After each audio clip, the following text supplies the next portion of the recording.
Findings from Statistics South Africa suggest that across all four race groups, between 74% and 92% of children lived with their mothers. Of this, black children were least likely to not stay with their biological father at home.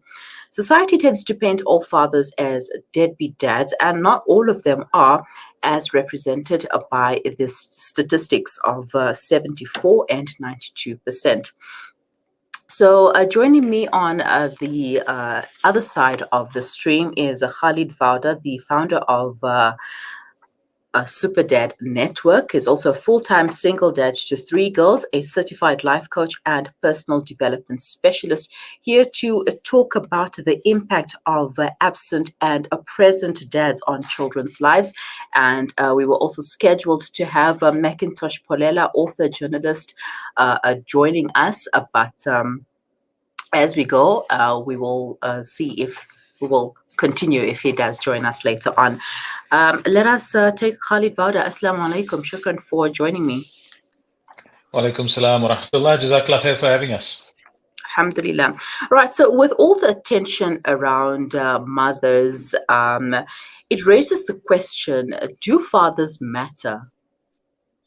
Absolutely, absolutely. I think the greatest challenge we face, probably of our generation, and it's been highlighted in key studies done in the West, in the United States, in Europe, in the UK, and we're seeing the impact in South Africa, is the impact of fatherless homes. And the impact there is being felt. It's something that's generational. The harm of this, if not understood and addressed, is going to cause severe damage to the next generation on a number of levels. So just as mothers have a specific role to play, so fathers have a specific role to play within the lives of their children and their families. And with the absence of fathers, we are seeing a lot of the issues that we are seeing in society currently.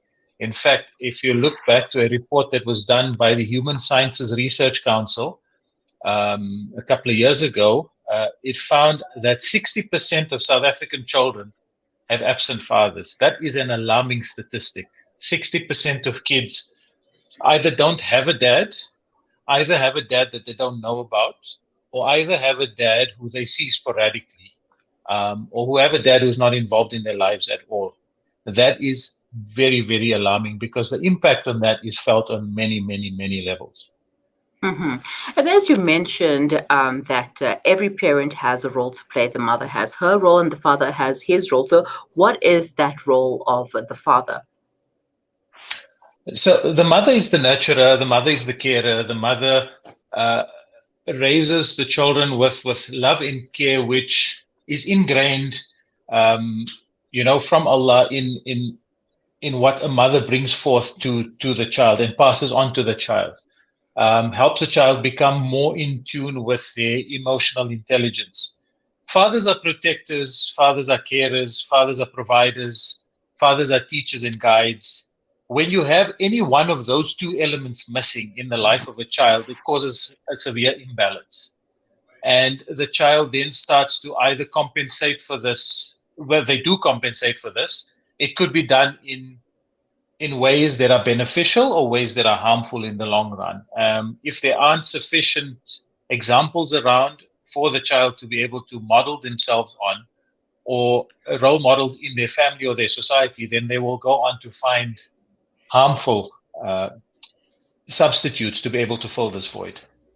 Mm-hmm. Right, now tell us about your experience. I mean, you are a full-time single father to three children, to three daughters, and what differences do you make in their lives as a father? Well, the one thing I can't do, obviously, is fill the role of a mum. And my kids do have a mum, and they have a good relation with their mum, and I do my best to encourage that relationship with their mum. And I think that, coming from somebody who's been divorced, and this would be advice to anybody who's gone through a divorce or is going through a divorce. Look, we understand as adults, sometimes relationships don't work. You get into it with good intentions, you have kids, they're a blessing from Allah. And sometimes relationships just don't end up working, and you try what you can, and you're actually better off not being together. The important thing that needs to happen with both parents then is to place the interest of the kids beyond and before their own egos and their own personality battles that might spill over. So the kids should not, under any circumstances, be caught in a tug of war situation or in a battle where one uses the kids against the other. And you find this happening so much. It's actually shocking and it's unbelievable that adults can actually resort to this. They'll either put one child up against the parent or they'll feed the child a whole lot of nonsense about the parent. It happens in both cases. It happens with dads and it happens with mums as well. And it is highly irresponsible because what we are doing is we're creating children we think we are benefiting our children, but we're actually causing harm to our children because our children are subconsciously developing animosity towards the parent, which in the long run, when they actually learn the truth later on when they're adults, is blowback because it comes back to bite us in the face.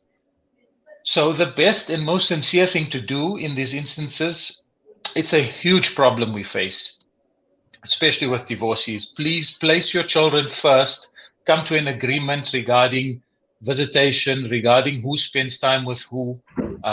Let the children feel as normal a situation as possible between the two parents, and whatever issues you have as parents, keep them behind closed doors and do not air these in front of the kids because they do not need your baggage to deal with. They've got their own psychological and emotional challenges that they're going through because of a divorce.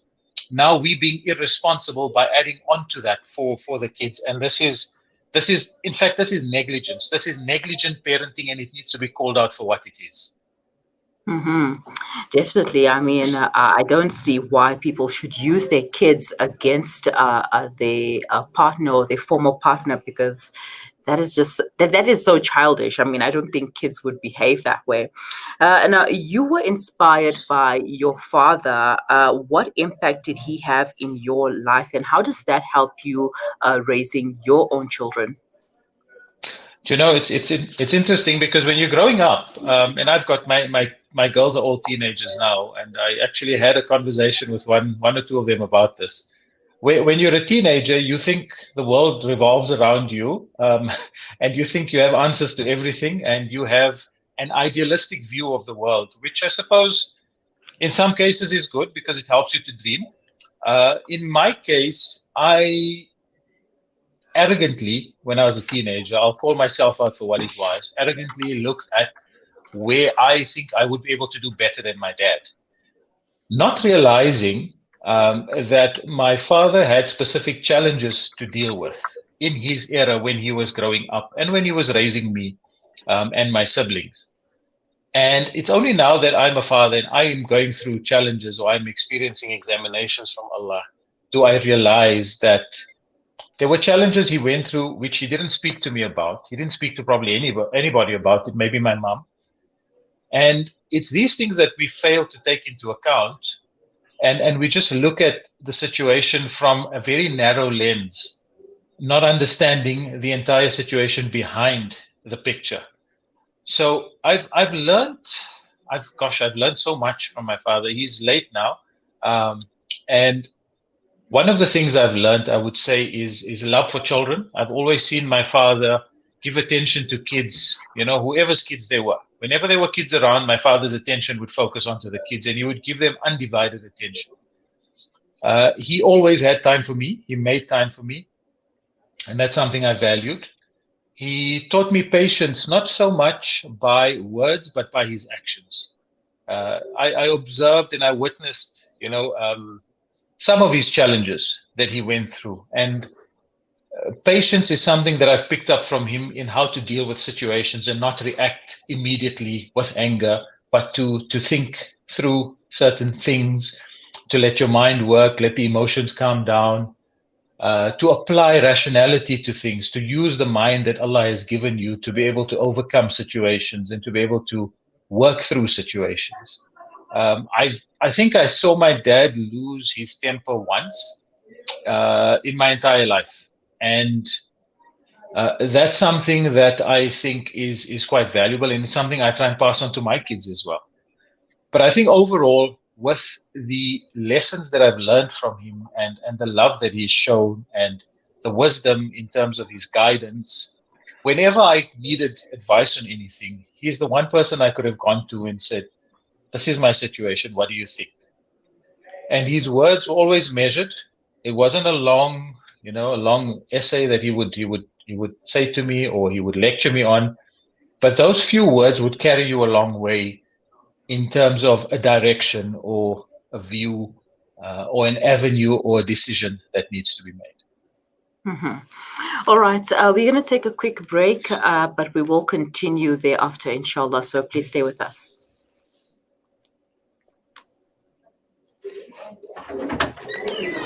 Is at a shocking 11%. 1 July is day zero for the Kucha Dam, resulting in dry taps for hundreds of families in the surrounding areas of Port Elizabeth. Help us strategize. Support our water drive in the Eastern Cape region of South Africa. Donate your lilla towards the erecting of JoJo tanks in impoverished areas and for the vehicles to deliver water in areas of need. Donate to the Al-Fida Foundation. Visit our website at www.alfida.co.za or contact us at 041 484 1288. Looking to get your kick? Kiki's have now reopened on 235 Matthews Maiwa Road in Durban. Head on over for the Taste with Kick. We offer something scrumptious for everyone in the family. Wraps, chicken tikka, burgers, tender grills, mocktails, milkshakes, and so much more. Corporate and events catering available. Visit our social media pages for more info or call 031 209 0119. Kiki's, the Taste with Kick. Add a sprinkling of sparkles to your magical parties and special occasions with colorful party supplies and decorations to a wide range of baking goods and tools. Packaging from gift bags to meat bags, foil and polystyrene containers, elegant serviettes and intimate candles to disposable wet wipes. A range of glassware, bakeware and stunning wedding accessories just for you. Wholesale packaging available. Sprinkles and Sparkles Party Shop. You want it all. Find us at 431 Inanda Road, Parlock, Durban. Call 031 577 0604. Our operating hours are weekdays from 8 a.m. to 5 p.m., weekends and public holidays from 9 a.m. to 2 p.m. Follow us on Instagram at Spring and Spark. Shimmer, sparkle, captivate. Nothing less than a masterpiece. Droplets of gold inspires precious design. Platinum bursts with intricate freshness. And every pure diamond becomes more than just a girl's best friend. Vawda Gold Gem Jewelers, where timeless dreams become a reality. Come to us. We tailor-make designer gold, platinum, and diamond jewelry. Trade in or remodel your old gold. Clad yourself with classy name-branded watches. We offer insurance valuation and freezer card calculation. Visit us at 534 Ridge Road, Overport, or call 031 208 9142. Vawda Gold Gem Jewelers, manufacturers of fine gold and diamond jewelry. Famine, conflict, and severe economic decline make the humanitarian crisis in Yemen the worst in the world. More than 20 million Yemenis do not know where their next meal is coming from, and over 10 million are suffering extreme levels of hunger. With your support, the Al-Imdad Foundation delivers essential food aid to starving Yemeni communities. It's a question of survival. So let's do what's right. Donate online at alimdad.com or call 0861 786 243 for more information. Listen to something fresh. Listen to Salam Media. It's 11:21. You are listening to the Mid-Morning Talk on Salam Media with me, Mari Mukwanda. We are talking about the impact of fathers, of present and absent fathers in children's lives. If you have any comments, questions, queries, or suggestions for our guest, the founder of the Superdad Network, Khalid Vawda, please send them to us on WhatsApp. The number is 061 766 0355.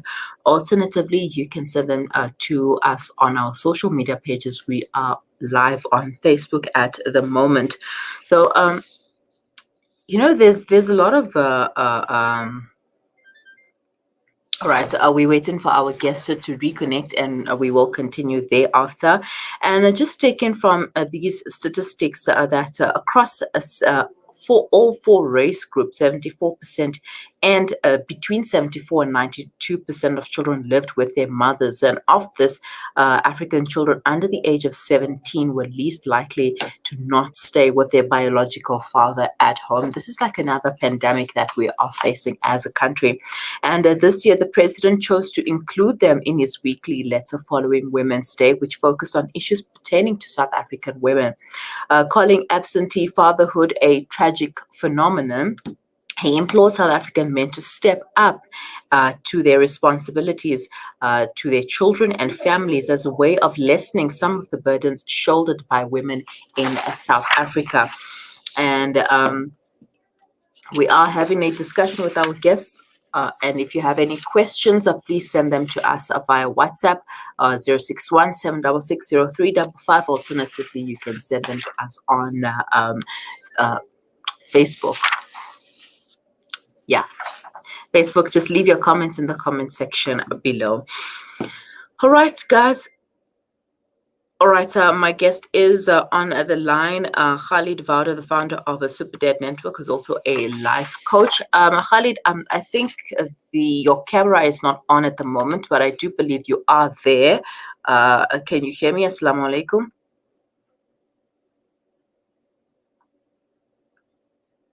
All right, it seems like there is still a bit of some technical issues that we need to sort out there, but don't despair. We will have that sorted out, and the conversation will continue. And, you know, as he was talking before the break about some of the lessons that he learned from his father and the challenges that his father went through, and you know, when you're growing up and you're seeing these things that your parents are going through, so you don't really think about them as challenges. You just think, you know, it's one of those things. I remember when growing up, we used to ask our parents for money, and when our parents would be like, I don't have any money, we'd be like, no, they're just lying, they just don't want to give us any money, etc. But they really didn't have money, guys. And I know it now as an adult, you know. So it's only once you get into that position you will really feel the challenges that they felt, and maybe even more than what they felt, because, you know, there's this notion that things were easier back then. Well, either way, we still have to go through our challenges, whether they are easier now or were easier back then. And he says that his father had patience, so much patience, but not by words, but patience by actions. And it got me thinking, patience by actions, that's something to really ponder on, you know, because our patience is always like with words, and we think about things that we should say and things that we should not say. But what about things that we should and shouldn't do? What about being patient with our actions instead of with our words, and making time? You know, as a parent, you always need to make time for your children. And if you have more than one child, you need to make and give equal time to each child, and because you can't spend 1 hour with all three of your kids, all four of your kids. You need to, maybe you can and have a discussion, but each child is different and each child is unique, and each child needs your time, your undivided attention for them only and specifically. And love for children. Children are a blessing from God. They've been sent down to us as a blessing that we have to cherish and look after. In fact, they are also a test for us while we are in this world. And how do you look after those blessings that Allah has bestowed upon us, you know? So that's the discussion that we are having today, the impact of present and absent fathers on children's lives. Please share your comments, questions with us. We are live on Facebook. You can also send them to us on WhatsApp on 061 766 0355. Okay. All right, should we continue? Can you hear me? Yes, I can. All right. Sorry about that. So sorry about that. All right, no problem. So just going through what was said before the break, but we will continue, inshallah. Now, does poverty contribute to father absentee or the father absenteeism problem that we're currently facing as a country? I think it does. I think it's a big part within the South African society specifically. Unfortunately, because of poverty, dads are forced to go and work elsewhere and leave the home for extended periods of time. And then this means that the child obviously doesn't have access to the father or doesn't have access to a father figure. So for long periods, sometimes weeks, months on end, kids don't see the dad. And that this does become a problem because, so in terms of an impact that fatherless homes have on kids, there's a number of situations that arise because of that. And the kids do suffer lasting damage. Research has shown and studies have shown that kids are more likely to end up in poverty, end up abusing drugs or alcohol, promiscuity, or even end up in prison. The statistics from the US, for example, are very, very high in this regard. Our stats are not too far off there as well.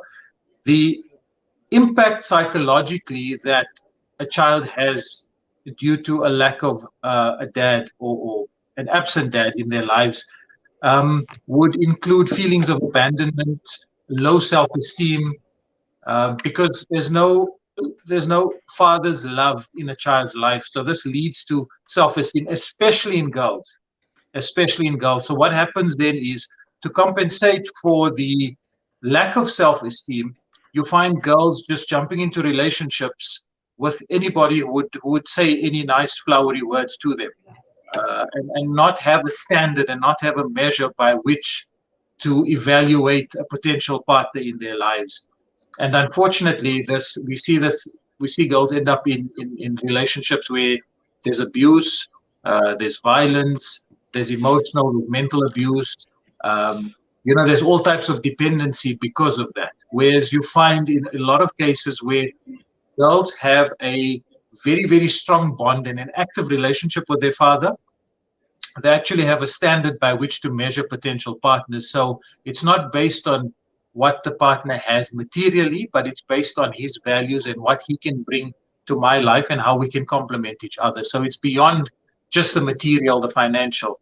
Unfortunately, when you get girls coming out of poor homes, many times just to escape the cycle of poverty, they end up in a relationship where there is material, where there's material things available to them. There's wealth, there's a house, there's cars, those types of things, not taking into account who the person is that they're getting involved with. Boys don't have a role model then if they don't have an active and a present father in their lives. And they then tend to look for role models elsewhere. And these could be, in poorer communities, it could be the drug dealers, it could be the gangsters, because they're driving around in flashy cars, they've always got money, they've got women around them. So kids growing up see this as something that they should aspire to, because they don't have active role models in their lives.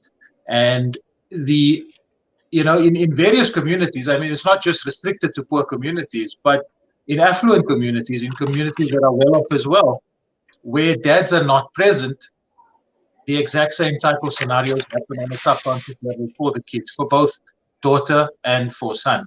So in as much as possible, if it's a divorce situation, the parents, again, like I'm emphasizing, both need to come together to work for the development of the child and put their own childish egos to the side.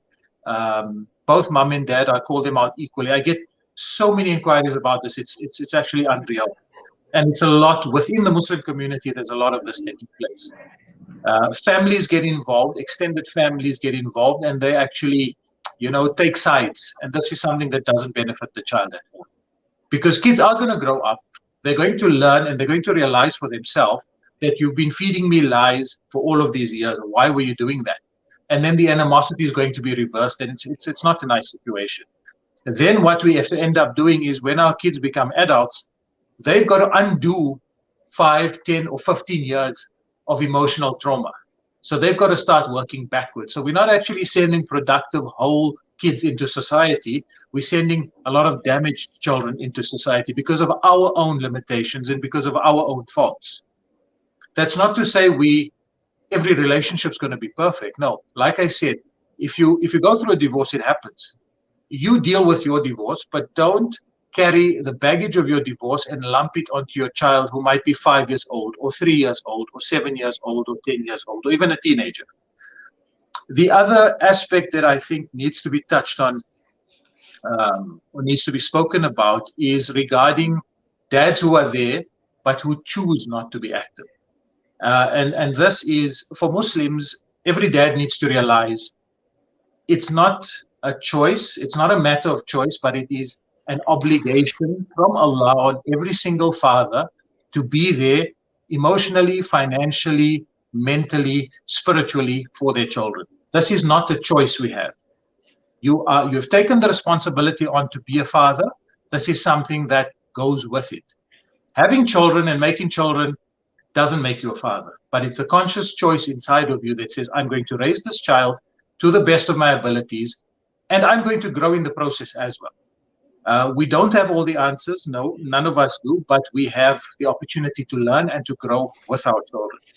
So dads do need to get involved. You cannot see your child once a week for 10 minutes or half an hour and ignore your child for the rest of the week and then pretend that nothing's going on. You need to play an active part in your child's life if you're divorced. And, you know, even if you're in the home, you cannot be so absorbed in work and in other activities where you end up just not paying attention to your child at all. And the responsibility is shouldered solely by the mother. So there needs to be the sharing taking place in the home. You have to make time for your children. It's absolutely crucial. If you do not, you are going to have a child who's going to have major issues when they become adults. And then it's going to be too late to be able to fix things for you. You're going to sit back and wonder, what should I have done? What could I have done? It's too late. Work on it now when you have the opportunity. And, you know, being a parent is a blessing from Allah. There are people who try their entire lives and they don't have kids. And there are people who are blessed with children.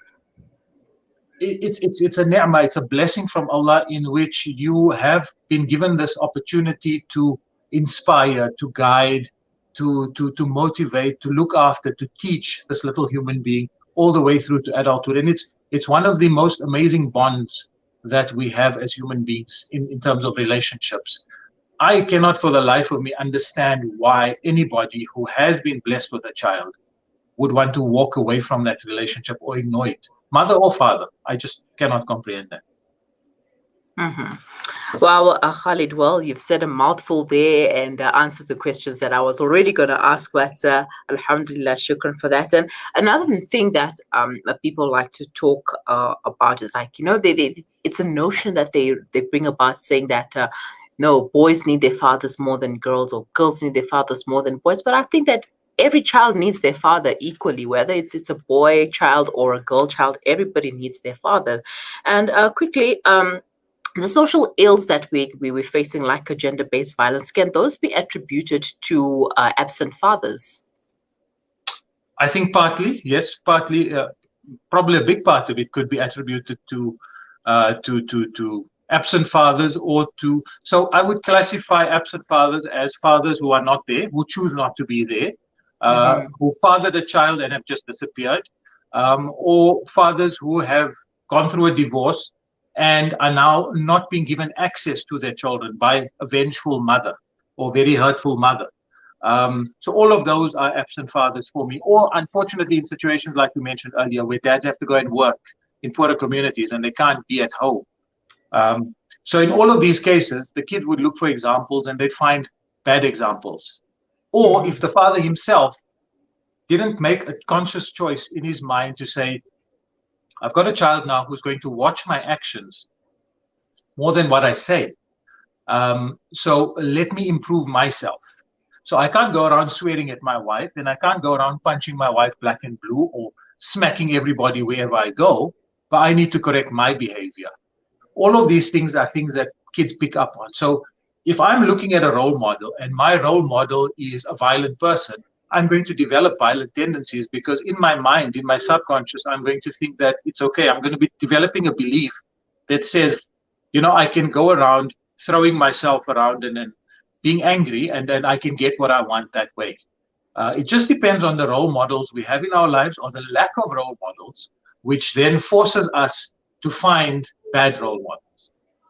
So, gender-based, if you have a father who teaches respect, if I, as a dad, show respect to my wife, to my ex-wife, to my mother, to my sister, and my kids see that, my boys and my girls see that, they would grow up with an understanding of that's the standard by which we should be interacting with women.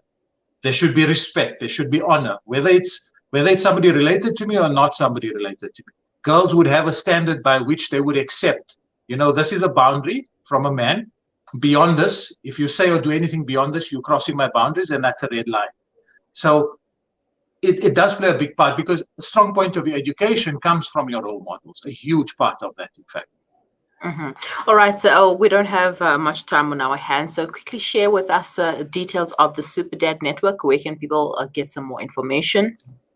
We are available on all social media platforms. Regular posts go out on Instagram, Facebook, and our website, superdadnetwork.com. On Facebook and Instagram, you'll find us at Superdad Network. It's one word. All right. Shukran so much for your time and for the discussion, and have a wonderful day. Assalamu alaikum. It's a pleasure. Wa alaikum salam wa rahmatullah. That was Khalid Vawda, the founder of a Superdad network, taking us through the impact of present and absent fathers on children's lives. If you have any comments, please leave them in the comments section, or send them to us on WhatsApp. We'll read them later and share them with our guests. Superdad Network on social media, or superdadnetwork.com. Their website, and you can find them on Facebook as well as Instagram for daily posts. It is 11:38. Stay with us. We will be right back.